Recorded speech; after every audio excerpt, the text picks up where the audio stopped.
Let's go. Hey guys, Rod Young Travels. It's day one, Natchez Trace Parkway. Well, the goal was to make it all the way from Tupelo all the way to Natchez. Couldn't make it the whole way because there's so many stops, so many things to see, too many hikes. I did a lot of stuff, so I didn't get to Natchez, but I got probably about 30 minutes away from Natchez. I'm at this place called the Rock Springs Campgrounds, which is actually on the Natchez Trace. And the beautiful thing about this is there's some really nice campsites, and they're first come, first available. First come, first serve.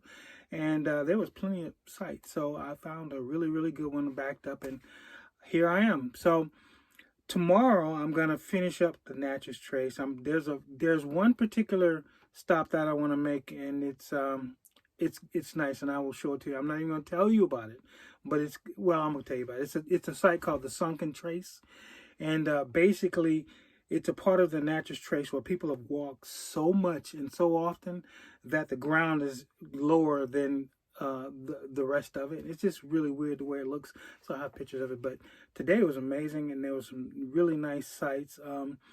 The big takeaway for me was, this is Choctaw Creek, Cherokee, lots of different Indian nations here. And of course, the Trail of Tears was from 1830, 1835. And basically, they took their land and forced them to move up.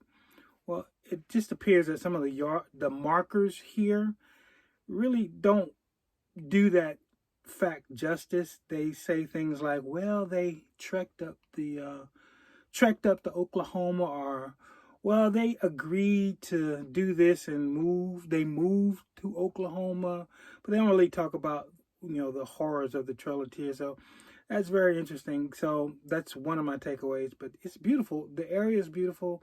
The land is beautiful. But yeah, they need to work on the verbiage in some of these signs. I mean, it's kind of reminds me of something that's going on in Florida with the Santos, and talking about the slaves got a skill set. So it's just kind of one of those kind of things. So, but not to bring politics in this, but it's really interesting. But I'm here. I'm settled. I've probably got another 30-40 minutes left on the trail, and we'll see what happens. I've really enjoyed it. Good morning, guys. Looks like I made it. Tupelo, Mississippi. We're here. We're gonna ride around. This is the birthplace of Elvis. Maybe I'll see some of his landmarks, but my plan is to head down to the Natchez Trace and check out some of the mileposts. So we'll talk. Hey guys, I'm on the Old Town Trail, which is in the Natchez Trace. This trail was used in the battle of the Chickasaw and the Creek Indians. This is basically Chickasaw territory, but the Creek Indians, they came in to take over this area, and the Chickasaw Indians drove them back. So there's I guess a boundary between where the Creek Indians ended and the Chickasaw Indians began. So that's pretty much this area where they had the battle, the fight. And guys, I believe this is milepost 273 or 274. I'm not sure which one. I'm at this spot called the Witch Dance. This is where they said all of the witches used to congregate and dance here. And they basically say, if you see a spot in the grass where there is no grass growing, that means a witch has stepped on that spot. Of course, I guess the witches had a picnic right here, because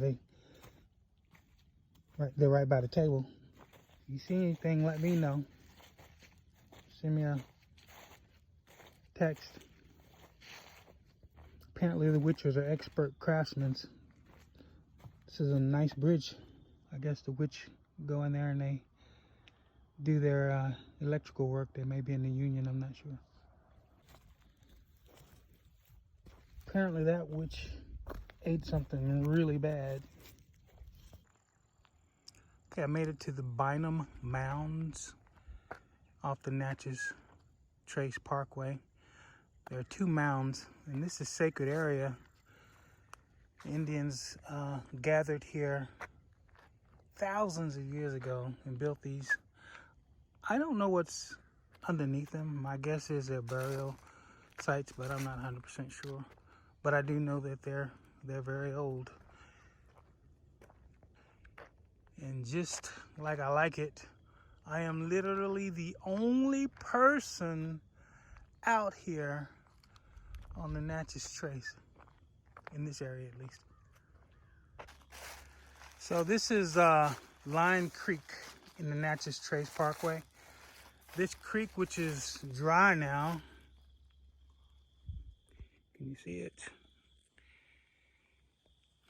Yeah, it's a little curved creek right here. This was the dividing line between the Chickasaw and Choctaw Indians.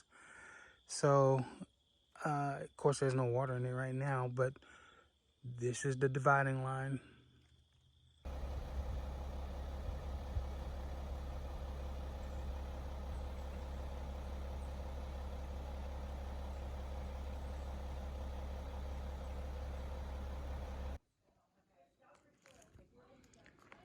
So John Busby was one of the originators, or the members of Congress who got this bill passed to allow for the creation of the Natchez Trace Parkway. Well, I've always been told that animals like me. I guess that applies to ladybugs.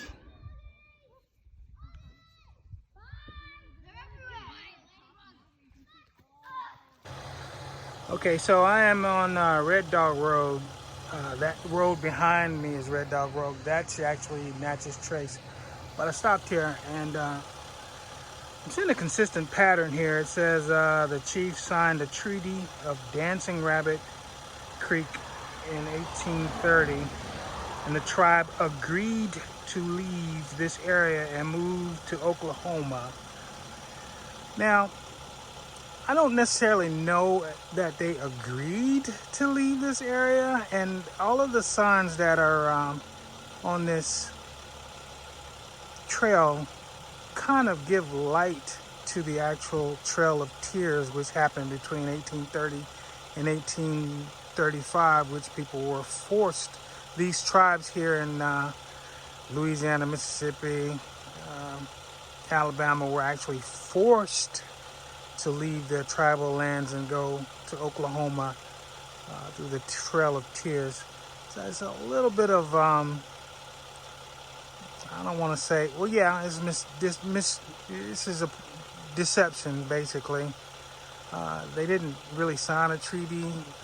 They pretty much didn't agree to leave this area. More or likely, they were forced to leave this area. And it's a consistent thing that's on this this parkway. Well, this marker is it's called Promises Broken. And there's one part in here who says, from 1831 through 1834, thousands of Choctaw trekked over 500 miles to Indian Territory, which is, I guess, what they call Oklahoma Indian Territory. But the fact that they say trekked. Okay. Now they're talking about the Indian Treaty. I can't help but notice some of these words that just seem to be like, should I say, whitewashing the truth? Second paragraph, the Choctaw reluctantly gave to the United States the land west of the line, White Oak Spring. Reluctantly. I don't know if that's the word that I would use, but that's the word that we have here. So this is the Cypress Swamp here off the Natchez Trace Parkway. It's a very, very rich environment. Plants, animals, wildlife.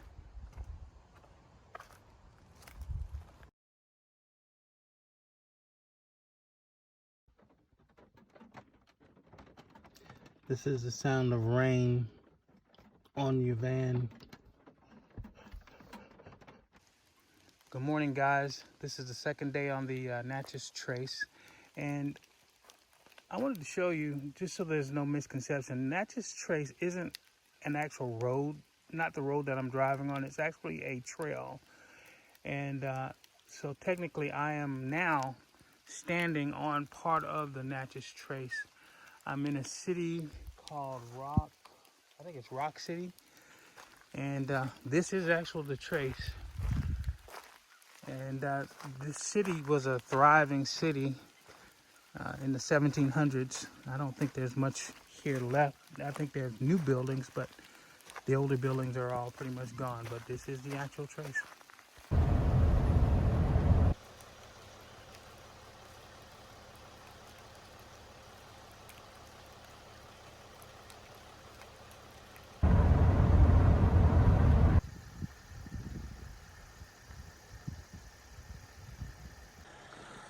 All right, guys, I made it to the Grindstone Ford.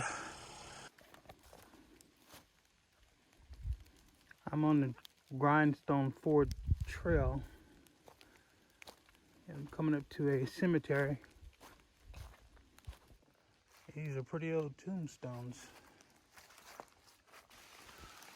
Well, this is the Grindstone Ford destination where my alt trails told me to go. Don't see much out here but weeds and woods, but I'm sure this structure had some significance. I'm going to have to research what it was. I gotta say, those grave sites are in a very peaceful location. I mean, there's literally nothing out here, but it's beautiful, quiet. Don't know if I'd want to come out here at night. Okay, so now having gone through the trail, I see that the structure that I saw was a supply depot for troops clearing the Trace in 1801, and also used for the Burr conspiracy, allegedly to separate the United States from the Union. So that structure that I walked to was actually a strategic structure for different times in this country's growth. So this large mound is Mangum Mound.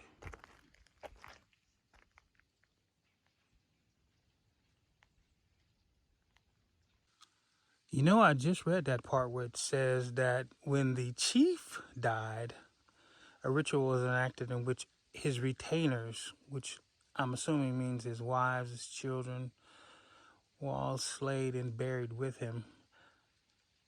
That's harsh.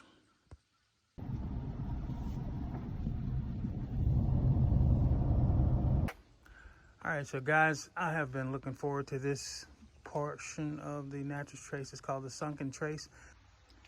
This is the Sunken Trace, guys.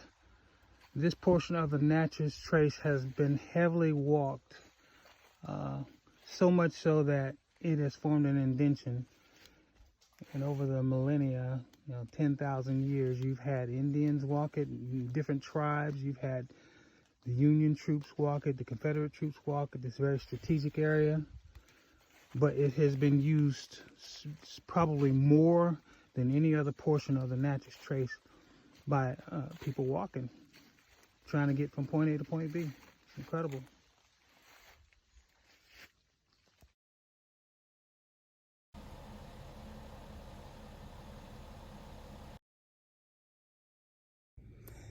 Hey guys, thank you for coming on this journey with me. If you like this video, please like and subscribe. I have had a great time. I learned a lot, and I hope you did too. Take care. Let's go.